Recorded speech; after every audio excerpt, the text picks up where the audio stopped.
আবার বলছিস কেন? পরে বলবি তো, বল।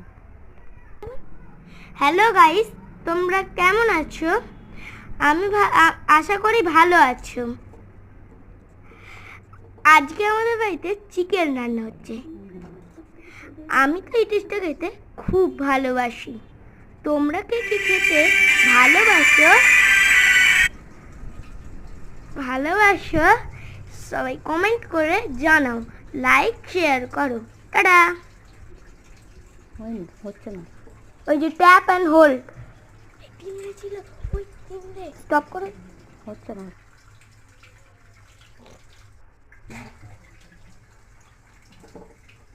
উড়িয়ে নাও একবার।